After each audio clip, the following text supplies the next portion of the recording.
आज का पहला पाठ नबी ईसायास का ग्रंथ अध्याय 5 पर संख्या 1 से 7। मैं अपने मित्र की दाखबारी के विषय में अपने मित्र को एक गीत सुनाऊंगा। उपजाऊ ढाल पर मेरे मित्र की दाखबारी थी। उसने इसकी ज़मीन खुदवाई, इसमें से पत्थर निकाल दिए और इसमें बढ़िया दाख लगवा दी। उसने इसके बीच में मीनार बनवाई और इसमें एक पुलहो भी खुदवाया। उसे अच्छी फसल की आशा थी, किंतु उसे खट्टे अंगूर ही मिले। यरूशलेम के निवासियों, हे यहूदा के लोगों, अब तुम मेरा तथा मेरी दाखबारी के बीच न्याय करो। कौन सी बात रह गई थी जिसे मैं अपनी दाखबारी के लिए कर सकता था और जिसे मैंने उसके लिए नहीं किया? मुझे अच्छी फसल की आशा थी, किंतु मुझे खट्टे अंगूर ही मिले। अब मैं तुम्हें बताऊंगा कि अपनी दाखबारी का क्या करूंगा।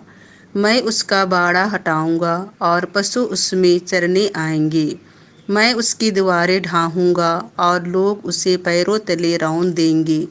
वह उजाड़ जाएगी, कोई भी उसे छाटने या खोदने नहीं आएगा और उसमें झाड़ झंकाड़ उग जाएगा।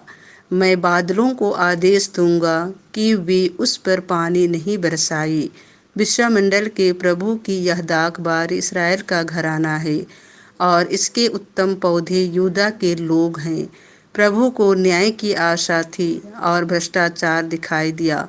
उसे धार्मिकता की आशा थी और अधर्म के कारण अहंकार सुनाई पड़ा।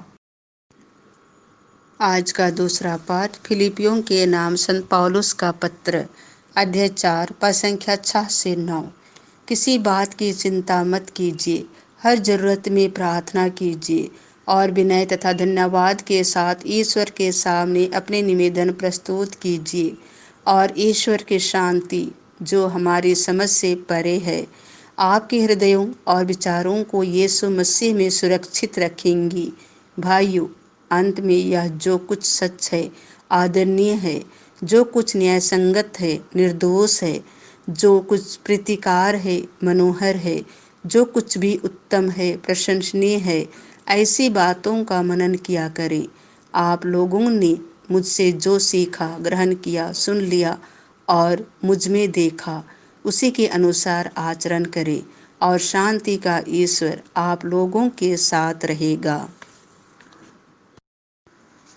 संत मत्ती के अनुसार पवित्र सुसमाचार अध्याय 21 पर संख्या 33 से 43।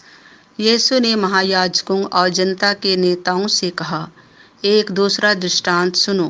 किसी जमींदार ने एक दाखबारी लगवाई, उसके चारों ओर घेरा बनवाया, उसमें रस का कुंड खुदवाया और पक्का मचान बनवाया। तब उसे असामियों को पट्टे पर देकर वह प्रदेश चला गया।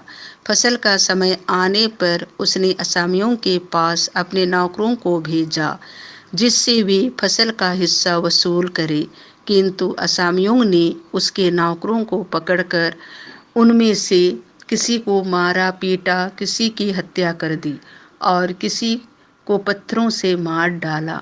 इसके बाद उसने पहले से अधिक नौकरों को भेजा और असामियों ने उनके साथ भी वैसा ही किया। अंत में उसने यह सोचकर अपने पुत्र को उनके पास भेजा कि वे मेरे पुत्र का आदर करेंगे। किंतु पुत्र को देकर असामियों ने एक दूसरे से कहा, यह तो उत्तराधिकारी है, चलो हम इसे मार डालें और इसकी विरासत पर कब्जा कर लें। उन्होंने उसे पकड़ लिया और दाखबारी से बाहर निकाल कर मार डाला। जब दाखबारी का स्वामी लौटेगा तो वह उन असामियों का क्या करेगा? उन्होंने यीशु से कहा, यह उन दुष्टों का सर्वनाश करेगा और अपने दाखबारी का पट्टा दूसरे असामियों को देगा, जो समय पर फसल का हिस्सा देते रहेंगे। यीशु ने उनसे कहा, क्या तुम लोगों ने धर्म ग्रंथ में कभी यह नहीं पढ़ा? कारीगरों ने जिस पत्थर को बेकार समझकर निकाल दिया था, वही कोने का पत्थर बन गया है। यह प्रभु का कार्य है। यह हमारी दृष्टि में अपूर्व है, इसीलिए मैं तुम लोगों से कहता हूँ, स्वर्ग का राज्य तुमसे ले लिया जाएगा और ऐसे राष्ट्र को दिया जाएगा जो इसका उचित फल उत्पन्न करेगा।